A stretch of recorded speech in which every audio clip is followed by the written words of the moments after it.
BP grid और मुक्ताबटी में difference इतना है कि बीपी ग्रिड बीपी के जो फंडामेंटल कारण है जिसकी वजह से ब्लड प्रेशर बढ़ सकता है उसको रेगुलेट करता है, और मुक्ताबटी उस बीपी को ना बढ़ने देने में फर्दर हेल्प करता है। तो महाराज जी बताते हैं कि दोनों दवाइयों का एक साथ इस्तेमाल भी किया जा सकता है, खाना खाने से पहले मुक्ताबटी और खाना खाने के बाद बीपी ग्रिड। तो दोनों दवा एक साथ चलाने से बीपी के ऊपर रेगुलेशन बढ़िया वाला आता है। कुछ पेशेंट्स सिर्फ बीपी ग्रिड के इस्तेमाल से ज्यादा अच्छे हो जाते हैं, कुछ पेशेंट्स को मुक्ताबटी अकेले ठीक कर लेती है। तो ये एक तरीके से टाइट्रेशन होता है, जिसको दवा जैसी लग जाती है लोग उसका इस्तेमाल करना शुरू कर देते हैं। बीपी लो के लिए अलग चीज है, ये सब हाइपरटेंशन वाली दवाइयां हैं जहां पे बीपी ज्यादा बढ़ा हुआ है। जब बीपी कम है वहां तो सॉल्ट इनटेक को अगर हम मैनेज करें, जो नमक की मात्रा है वो अगर हम ठीक तरीके से खाएं या फिर कभी कभी ब्लैक कॉफी का सेवन करें, तो जो कम वाला बीपी है वो ठीक होना शुरू हो जाता है। अब हम आगे आते हैं पेनक्रियास के ऊपर। तो पेनक्रियास तो एक दो तीन कितने हमारे पास, एक पेनक्रियास। कहाँ पे है ये पेनक्रियास? सब कुछ पेट में। हाँ, सब कुछ पेट में। करता क्या पेनक्रियास है? इंसुलिन बनाता है। बहुत बढ़िया। पर क्यों बनाता है? बॉडी में ग्लूकोज को रेगुलेट करता है इंसुलिन।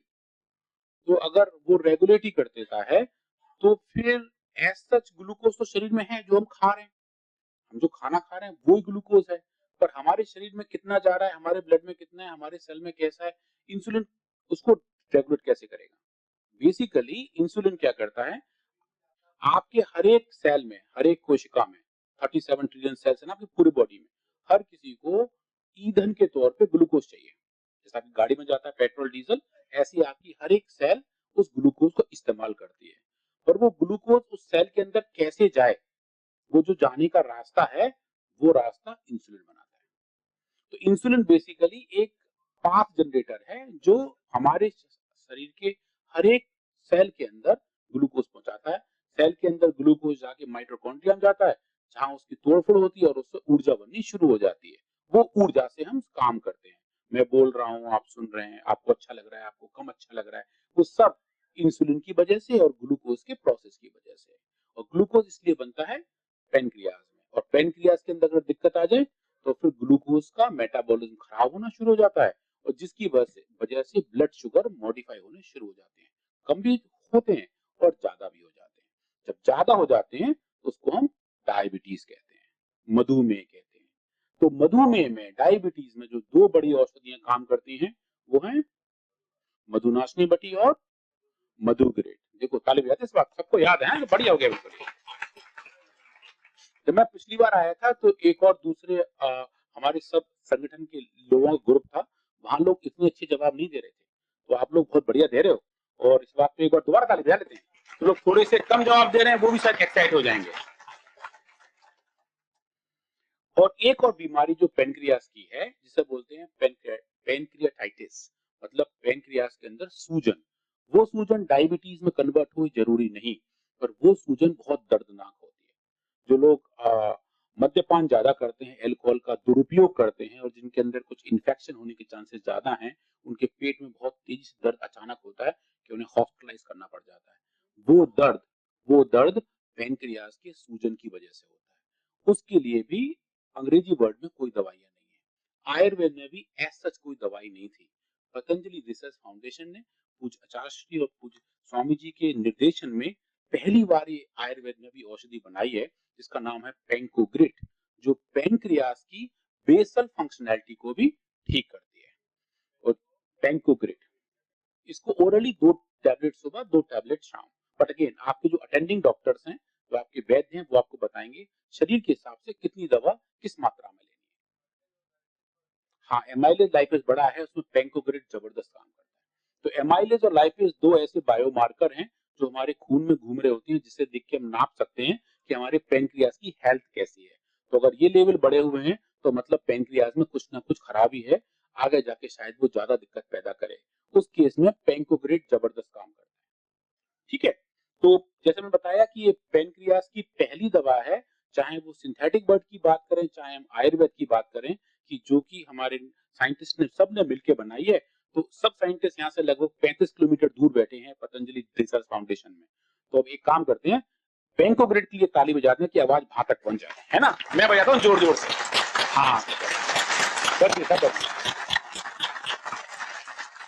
अब आते हैं पेनक्रियास से थोड़ा सा और आसपास, जिसको बोलते हैं हम पेट। पेट मतलब स्टमक और इंटेस्टीन, आंतें, छोटी आंतें, बड़ी आंतें। तो पूरा जो स्टमक का प्रॉब्लम है, छोटी आंत, बड़ी आंत का प्रॉब्लम है, वो आप इस कागज में नीचे की तरफ देख रहे हैं। पेट की प्रॉब्लम सबसे बड़ी कौन सी है? एसिडिटी। हर चौथे आदमी को खट्टी डकारें आ रही होती हैं, कुछ लोगों को तो खाली पेट आ रही होती है। तो वो जो खट्टी डकारें हैं, गैस का बनना है, एसिडिटी का बनना है, उसके लिए जो औषधि है वो है एसिडोग्रिड। एसिडोग्रिड बेसिकली एसिडिटी को रेगुलेट और कंट्रोल करती है। और नीचे थोड़े और आएंगे तो हम देखेंगे जो हमारा कोलन है, जो बड़ी आंत है, उसकी सूजन है, जिसकी वजह से कोलाइटिस होती है, आईबीडी होती है, अल्सरेटिव कोलाइटिस होती है। उस केस में जो दवाइयां काम करती हैं वो है कोलोग्रिड, एंट्रिकोटिड और फाइटर। फाइटर आपकी एक बड़ा अच्छी दवाई है जो त्रिफला चूर्ण की ही गोली है। त्रिफला चूर्ण हर कोई कभी कभी नहीं खा पाते क्योंकि उसका टेस्ट थोड़ा सा ऑकवर्ड होता है और बहुत सारा खाना पड़ता है, 2 चम्मच 1 चम्मच, तो रात को खाने में दिक्कत आती है। तो उसी चूर्ण को, हाँ जी, फाइटर मतलब लड़ाकू, वो वाला फाइटर। तो फाइटर जो औषधि है ये आ, इस चूर्ण का एक्सट्रैक्ट निकालकर उसकी गोली बनाई गई है और लगभग ये वैसी फायदे देती है जैसे कि त्रिफला चूर्ण देता है। और कोलोग्रिड ये वो दवा है जो कोलाइटिस में हेल्प करती है और आईबीडी में हेल्प करती है। अब उसके नीचे आते हैं, जो हमारे शरीर का सबसे बड़ा ऑर्गन है, सबसे बड़ा अंग है, वो है स्किन, त्वचा। तो त्वचा को लेके एक थोड़ा सा अलग अलग टाइप की बीमारियां आती रहती हैं स्किन में। हम उनके बारे में बात करें तो जैसे कि एक्जिमा है, डर्मेटाइटिस है, खुजली है, दाग है, उनके लिए डर्माग्रिड अच्छा काम करती है। और अगर सफेद दाग पड़े हुए हैं, सफेद धब्बे पड़े हुए हैं, तो मिलेनोग्रिड बढ़िया काम करती है। मिलेनोग्रिड जहाँ सफेद धब्बे हैं उसके लिए अच्छा रहता है। और सोरियासिस जैसी दिक्कत आती है, जहाँ पे खुजली ज्यादा रहती है, सोरियासिस बन जाती है, वहां पे सोरोग्रिड काम करते हैं। और जो एक बहुत अच्छी नया ऑइंटमेंट है जो जनरल हेल्थ टॉनिक के तौर पे काम करते हैं, वो है एलोकांती, जो एलोवेरा जेल का एक सबसे नया वर्जन है। और उसके अंदर 5 अलग दिव्य औषधियां भी मिली हुई हैं जो हमारी स्किन को अच्छे से ग्लो करके रखती है। वो है एलोकांती, जिसको रात को सोने से पहले लगाया जा सकता है और स्किन की जो तमाम छोटी मोटी प्रॉब्लम है उनसे बचा जा सकता है।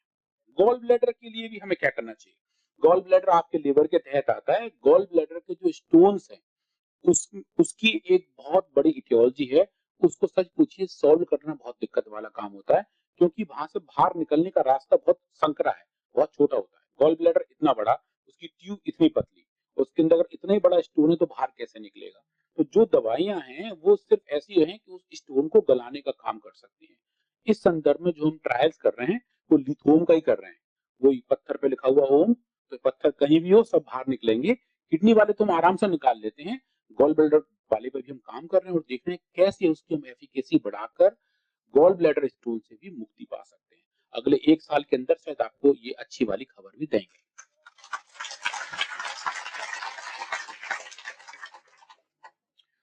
तो फिर अब आ जाते हैं दूसरे पेज पे और लेफ्ट हैंड साइड से शुरू करते हैं। जो बीमारियों के सबसे ज्यादा खतरनाक वर्जन है, जो उनका नाम सुन के बहुत डर लगता है और जो आजकल बहुत ज्यादा बढ़ गए हैं, वो है कैंसर। तो कैंसर के लिए कौन सी दवा कैसे काम करती है, तो उससे समझने से पहले ये बात समझना बहुत जरूरी है कि कैंसर एक पेशेंट स्पेसिफिक डिजीज है। मतलब कि एक इंसान की डायबिटीज दूसरे इंसान की डायबिटीज से मैच कर सकती है। एक इंसान का अस्थमा दूसरे से मैच कर सकता है कि सबको आप एक दवा दे सकते हो। एक इंसान के बुखार के लिए आप देते हो फीवोग्रेट या अंग्रेजी दवा पैरास्टामोल, क्रोसिन, वो दूसरे में भी काम कर जाती है। कैंसर के केस में ऐसा नहीं है। हर इंसान का कैंसर अलग टाइप का होता है। कैंसर एक अलग टाइप की बीमारी है और उसका प्रोग्रेशन अलग है, उसका कंट्रोल अलग है। हर इंसान अपने तरीके से कैंसर से लड़ता है और कुछ लोग अच्छे से जीत भी जाते हैं। तो जो लोग जीत जाते हैं उनके लिए हम एक बार ताली बजा लेते हैं।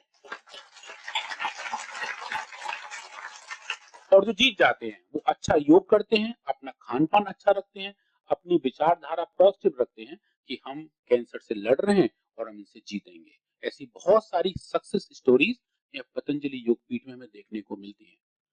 मैं जब यहाँ आया था लगभग 6.5 साल पहले, उससे पहले मैं नहीं मानता था कि हम शायद कैंसर को इस तरीके से हरा भी सकते हैं। पर जब से मैं यहाँ देख रहा हूँ, कई रोगियों से मिला हूँ, जो कैंसर के ऐसे पेशेंट थे कि शरीर के लगभग 8-9 जगह कैंसर है, मेटास्टेसिस पूरे बॉडी में फैला हुआ है, उसके बावजूद भी उनके अंदर रिकवरी है। और कुछ केस में तो ऐसा है कि कहीं भी कैसा भी कोई भी कैंसर नहीं मिला, जो एक बहुत बड़ी वाली बात होती है। एक मेडिसिनल साइंटिस्ट के लिए एक बड़ा कंपोनेंट है कि क्या हम कैंसर पर विजय प्राप्त कर सकते हैं अगर हमारे पास अच्छा थॉट प्रोसेस हो, अच्छी गाइडेंस हो, अच्छा खान पान हो, अच्छा योग करें और अच्छी दवाइयां खाएं। दवाइयां कौन सी खाएं? जो आप देख रहे हैं अपने कागज पे। ओरोग्रिट जो लेफ्ट हैंड साइड में है, सिस्टोग्रिट डायमंड और सिस्टोग्रिट। तो सिस्टोग्रिट हेल्प करता है सिस्ट से लड़ने में। सिस्टोग्रिट डायमंड के अंदर डायमंड भस्मा, हीरक भस्मा होती है, जो कैंसर सेल्स की ग्रोथ को भी होल्ड करती है। और हमारे पास डेटा है जो ये बताते हैं कि हम ब्लड कैंसर में, ब्रेन कैंसर में, लंग कैंसर में, कोलन कैंसर में और यूट्राइन कैंसर में, इन कैंसर में जब इनका इस्तेमाल करते हैं तो कैंसर सेल्स की बढ़ने की स्पीड कम हो जाती है और वो अच्छे तरीके से हमारा शरीर उनसे लड़ पाता है। बात समझ में आ गई सबको? सब समझ गए? अब आते हैं ब्लड डिसऑर्डर्स पे, जो रक्त की प्रॉब्लम है उनके ऊपर। और रक्त की कौन सी प्रॉब्लम्स हैं आजकल जो सबसे ज्यादा चल रहे हैं? Dengue, dinghy. डेंगी में प्लेटलेट्स के काउंट बहुत कम हो जाते हैं मच्छर के काटने से, बुखार आता है, ब्लीडिंग होनी शुरू हो जाती है। तो प्लेटलेट्स दोबारा नेचुरली कैसे वापस बढ़ाए जाएं? वो बढ़ाए जाते हैं प्लेटोग्रिड से और डेंगूनिल से। और उसके साथ साथ खून के अंदर आरबीसी कम हो जाए, डब्ल्यूबीसी का नंबर छोटा बड़ा हो जाए, तो उसके लिए हम इस्तेमाल करते हैं हीमोग्रिट वाइटल। दोबारा बताऊं, हीमोग्रिट वाइटल। सीआरपी अलग चीज है। सीआरपी इन्फ्लेमेशन का मार्कर है, ये बताता है हमारे शरीर में सूजन कहाँ कहाँ है। तो दांत में सूजन हो या पैर के नाखून में सूजन हो या लिवर में सूजन हो, स्किन में खुजली हो, सीआरपी सब में बढ़ जाता है। तो ये पता लगे कि उसका टारगेट ऑर्गन कौन सा है, तो उसको हम कंट्रोल कर सकते हैं। ठीक है। अब उसके बाद आते हैं अपने लास्ट बॉडी पार्ट पे, मलद्वार, जहाँ पे बीमारियां होती हैं जिनको हम क्या बोलते हैं? हेमराइड्स, बवासीर, पाइल्स, भगंदर, जहाँ पे काफी दर्द होता है, ब्लीडिंग होनी शुरू हो जाती है और वहाँ बहुत सारी दिक्कतें ऐसी आती हैं कि औरों से बता भी नहीं पाते। उस केस में जो दवाइयां काम करती हैं वो है अर्शोग्रिट और अभ्यारिस्ट। अर्शोग्रिट टैबलेट खाने से जो पाइल्स हैं उनको बहुत अच्छे तरीके से कंट्रोल किया जा सकता है। और एलोवेरा जेल लगाने से भी जो सरफेस वाले पाइल्स हैं वो भी ठीक हो जाते हैं। अब आते हैं हम दर्द के ऊपर। दर्द ऐसी चीज है वो लगभग हर एक बीमारी में हो जाता है। कुछ कुछ तो नॉन स्पेसिफिक होता है, पता नहीं होता कि दर्द हो क्यों रहा है। तो दर्द के लिए पूरी फैमिली है पीडानिल की। पीडानिल एक फैमिली नेम है जिसमें पीडानिल टैबलेट है, ऑइंटमेंट है, स्प्रे है, पेन रिलीफ पैच है, तेल है और रोल ऑन है। मतलब कि स्प्रे भी होगा गोल गोल लगाने का, लिक्विड भी होगा, दवाई भी होगी, पैच भी होगा लगाने का। तो ये सब पेन पे कंट्रोल करने में हेल्प करती है। चाहे वो हड्डियों का दर्द हो, चाहे वो पेट का कोई भी और दर्द हो, या कोई जोड़ों के दर्द हो, या कहीं अगर गिर जाए, मोच आ जाए उसका हो, या स्पोर्ट्स इंजरी हो, चलते चलते कि अचानक हाथ पांव खिंच जाते हैं, या फिर ज्यादा हाथ खींच लेते हैं तब दिक्कत हो जाती है, उसमें भी पीडीएनएल के सब मेंबर बहुत अच्छा काम करते हैं। उसके बाद आते हैं इनफर्टिलिटी प्रॉब्लम में, जो प्रजनन क्षमता की डिफिकल्टीज हैं उसके बारे में। तो जो औषधियां हैं पुरुषों के लिए, यौवन गोल्ड, जहाँ स्पर्म्स का काउंट कम होता है, एबनॉर्मल स्पर्म मोटेलिटी होती है, या फिर फीमेल प्रॉब्लम्स जहाँ पे ओवा ठीक नहीं आ रहे होते, या फिर इन्फ्लेमेशन रहता है, उस केस में काम करती है संतति सुधार। तो पुरुषों के लिए यौवन गोल्ड, महिलाओं के लिए संतति सुधार।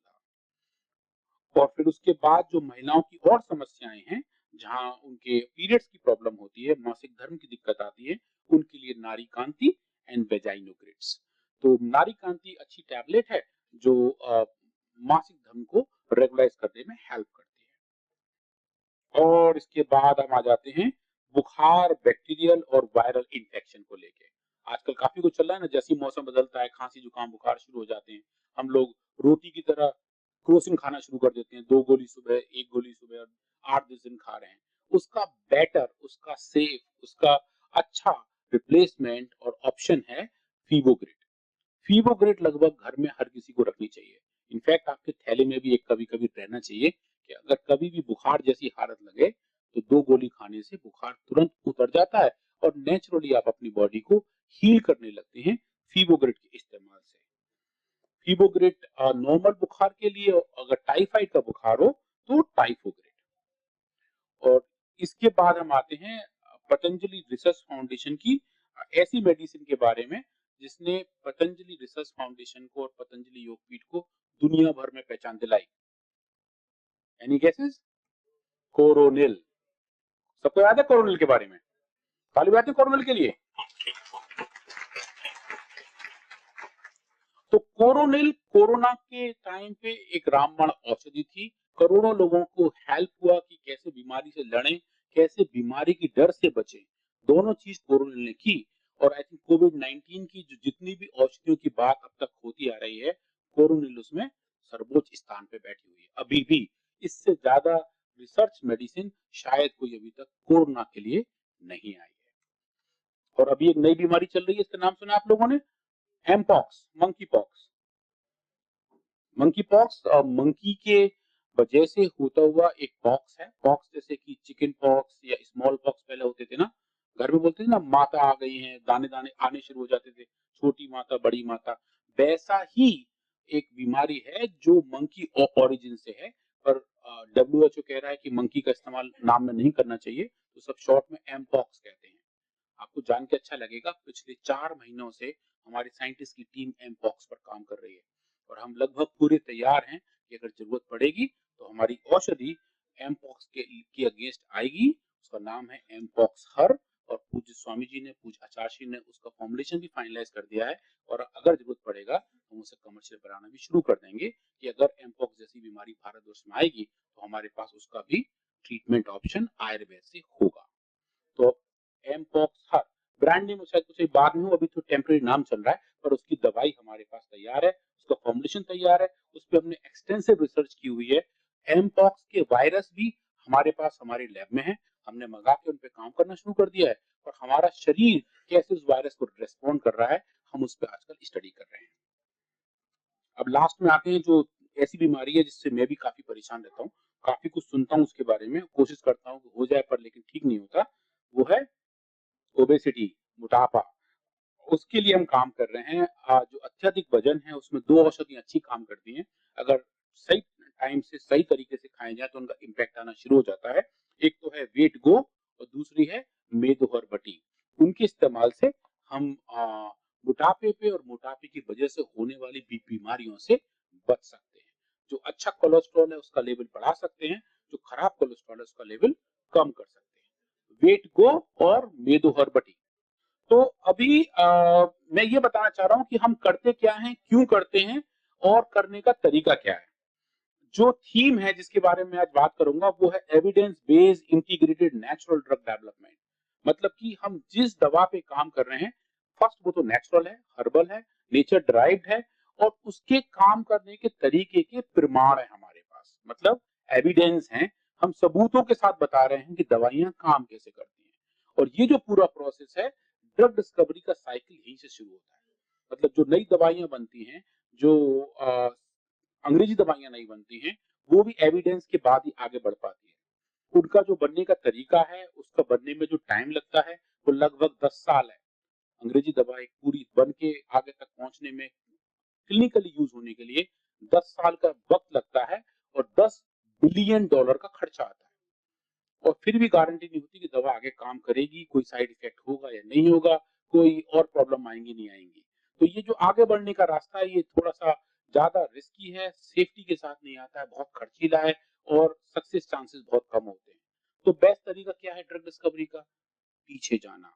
यही मेरे आज प्रेजेंटेशन का टाइटल है, reverse is the new way forward.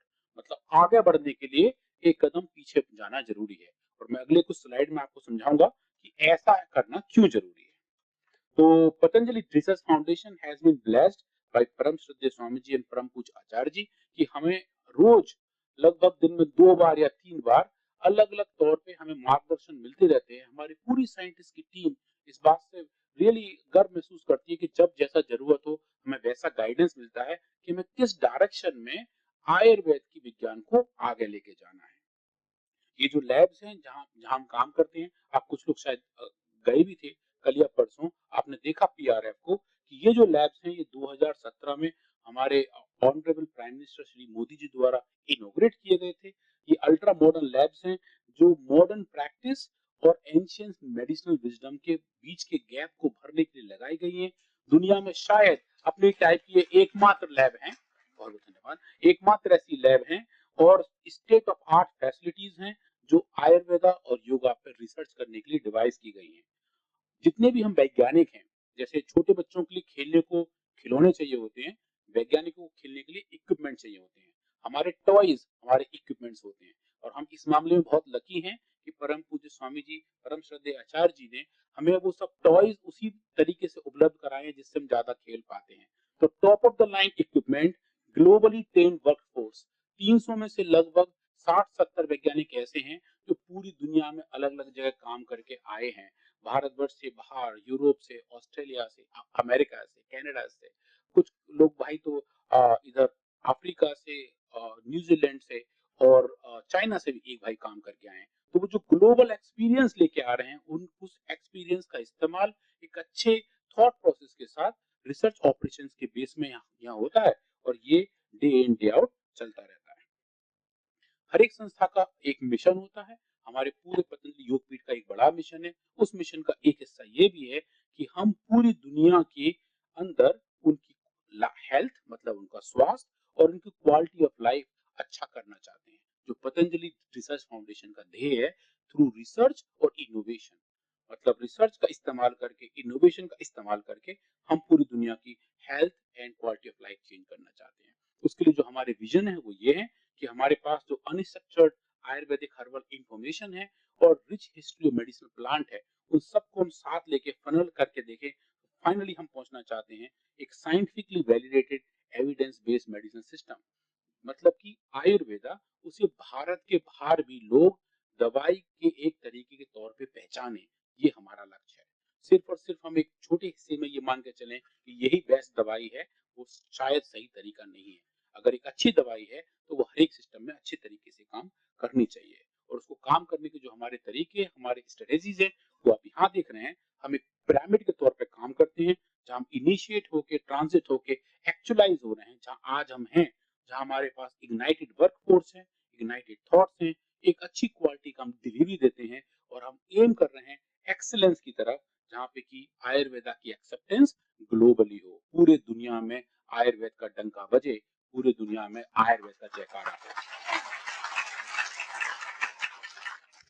जब हम बात करते हैं रिसर्च की, तो जैसे कि हर एक काम को करने की कुछ रूल्स और रेगुलेशंस होते हैं, कुछ कुछ एक्रेडिटेशंस की जरूरत होती है। पतंजलि रिसर्च फाउंडेशन उन सब एक्रेडिटेशन से संपन्न है। किसी भी रिसर्च लैब में शायद इतनी ज्यादा स्ट्रेंथ और इतने ज्यादा एक्रेडिटेशन नहीं होते। आप देखेंगे फार्मा सेक्टर्स में भी इतनी ज्यादा अपडेटेड प्रोसेस भी नहीं होते जितना हमारे पास पतंजलि रिसर्च फाउंडेशन में है। हमारी लैब्स एनएबीएल द्वारा एक्रेडिटेड हैं, डीएसआर द्वारा सर्टिफाइड हैं, सीपीसीए जो भारत सरकार की एक एजेंसी है जो एनिमल एक्सपेरिमेंट्स को कंट्रोल करती है, उसके द्वारा हम एक्रेडिटेड है। हमारा इंस्टीट्यूशनल एथिक्स कमेटी है एनिमल ट्रायल्स के लिए, क्लिनिकल ट्रायल्स के लिए, बायो सेफ्टी के लिए, कि जो भी चीज हम कर रहे हैं उससे हमारे वैज्ञानिकों की हेल्थ पे तो कोई फर्क नहीं पड़ रहा है। उन सब का पूरा प्रोसेस पतंजलि रिसर्च फाउंडेशन में होता है। लगभग 250 बेड से जुड़ा हुआ आयुर्वेदिक हॉस्पिटल है जो आप लोगों ने देखा, जो एनएबीएच द्वारा एक्रेडिटेड है।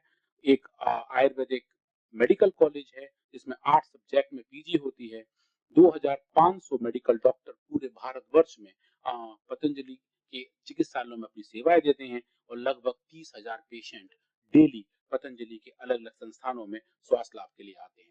तो ये बड़े वाले नंबर्स हैं, इनको अगर आप देखेंगे लगभग 1 करोड़ पेशेंट्स का डेटा पतंजलि रिसर्च फाउंडेशन के पास है, जो पिछले इतने सारे सालों में उन औषधियों का इस्तेमाल करते आए हैं और उन रोगों पे विजय प्राप्त करते आए हैं जो शायद इतना आसान पहले नहीं होता था।